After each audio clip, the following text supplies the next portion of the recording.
Hello, আসসালামু আলাইকুম। সবাইকে শুভেচ্ছা, স্বাগতম। একটা গুড নিউজ আপনাদের জন্য।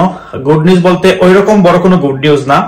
সেটা হচ্ছে গিয়ে অস্ট্রিয়ার ভিয়েনা শহরে কিছুদিন আগে একটা বিষয় নিয়ে সম্মেলন হয়েছিল।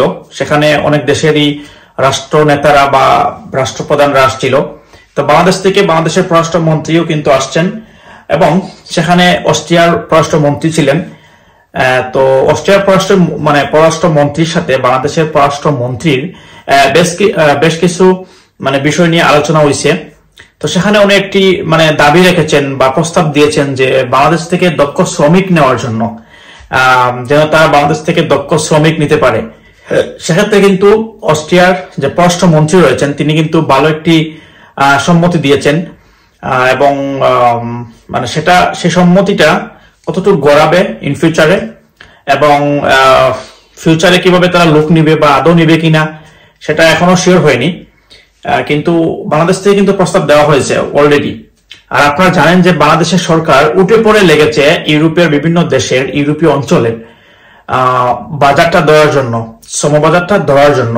কেননা মধ্যপ্রাচ্যের যে বাজারগুলো বড় বড় বাজার রয়েছে জনশক্তি রপ্তানির জন্য, সেটা হচ্ছে সৌদি আরব, দুবাই, এগুলো কিন্তু ডে বাই ডে কমে যাচ্ছে। মানুষ কিন্তু এখন সৌদি আরব, মিডল ইস্টে, দুবাইয়ে যাওয়ার জন্য আগ্রহী না। বাংলাদেশের ইয়াং জেনারেশনের বেশিরভাগ মানুষই এখন ইউরোপ, কানাডা, আমেরিকা, লন্ডনের দিকে কিন্তু ঝুঁকতেছে, ইউরোপীয় মুখী হচ্ছে এখন। যার কারণে ওইসব দেশে এখন মানুষ যায় না। আর গেলেও কাজে অনেক প্রেশার, কাজ থাকে না, কাজ নাই, ফ্রি বিষয়ে মানুষ যায়, গিয়ে সেখানে তেমন সার্ভাইভ করতে পারে না। তো সেক্ষেত্রে দিনের পর দিন কিন্তু শ্রম খাতে বা বাংলাদেশের রেমিটেন্সের খাতে কিন্তু ঘাটতি দেখা দিচ্ছে। এজন্য বাংলাদেশের সরকার মাথা বেঁধে লেগেছে যে ইউরোপীয় অঞ্চলে যেন শ্রমবাজার ধরতে পারে। তো সেক্ষেত্রে অনেক পদক্ষেপ তারা নিচ্ছে বাংলাদেশ সরকার, অনেক রেডম্যাপ হচ্ছে, সেটা আপনারা জানেন। তো সেদিন যে আলোচনা হয়েছে 30 এপ্রিলের একটা নিউজ আমি আপনাদের স্ক্রিনে আপনারা দেখতেছেন, 30 এপ্রিলের। তো সেই নিউজের আকার ধরে বা সেই নিউজের কি বলে, সে নিউজ পরিপ্রেক্ষিতে যেগুলো আমরা আলোচনা করি সেগুলো হচ্ছে গিয়ে হয়তোবা অস্ট্রিয়াতে বাংলাদেশ থেকে বৈধভাবে লোক আসার যে একটা প্রসেস আগে কখনো ছিল না। বাংলাদেশ থেকে কিন্তু লোক আনবে এ ধরনের কোনো কমিটমেন্ট নাই। হ্যাঁ, সরকার ভাবে কোনো কমিটমেন্ট নাই। এবং অনেকেই বলে যে আমরা অস্ট্রিয়ার জব ভিসা করি, এটা সম্পূর্ণ ভুল, সম্পূর্ণ ভুল।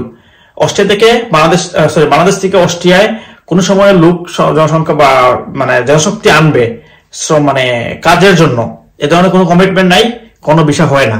ঠিক আছে?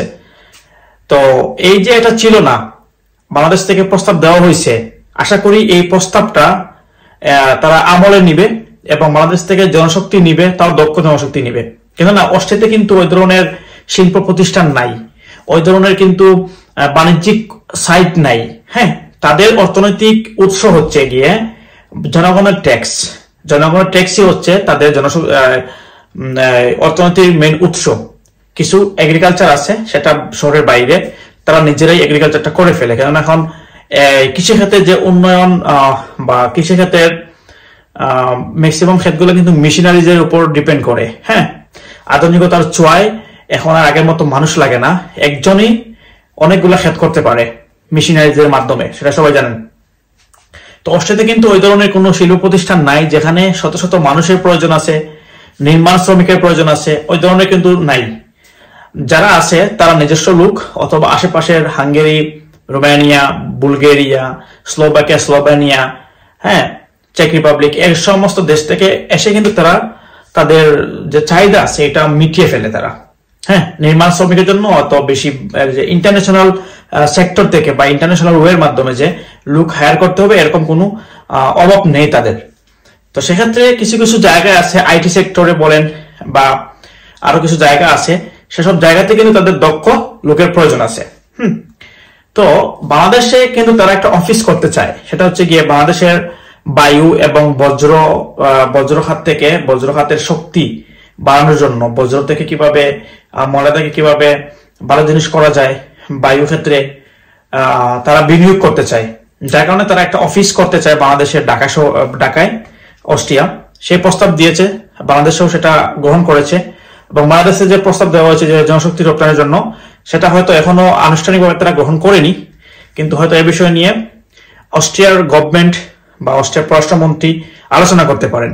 তো আমরা আশাবাদী ইনশাল্লাহ একটা ভালো কিছু হবে। সবাই আপডেট পাবেন, আমার চ্যানেলের মাধ্যমে আপডেট পাবেন ইনশাল্লাহ। যদি এরকম কিছু হয় তাহলে তো আর কোনো কথা নেই। অস্ট্রিয়ার মতো একটি দেশে আপনারা ভিসা নিয়ে আসবেন, এটা খুবই বড় একটি অপরচুনিটি আমাদের জন্য। ঠিক আছে, অস্ট্রিয়ার মতো দেশে, অস্ট্রিয়া খুবই একটা ভালো দেশ এবং জীবনমান খুবই ভালো, খুবই ভালো। তো সবাইকে শুভেচ্ছা আবারও এবং ধন্যবাদ। আশা করি সবসময় আমার চ্যানেল এবং ইউটিউবের সাথে আপনারা থাকবেন, ফলো করবেন, সবসময় ভালো আপডেট দেওয়ার জন্য চেষ্টা করব। আর আমার আজকের এই ভিডিওটি সবাইকে শেয়ার করে দেখায় দিবেন। রিসেন্টলি হয়তো আপকামিং কোনো ভালো কিছু আমরা পাবো ইনশাল্লাহ। আল্লাহ হাফিজ।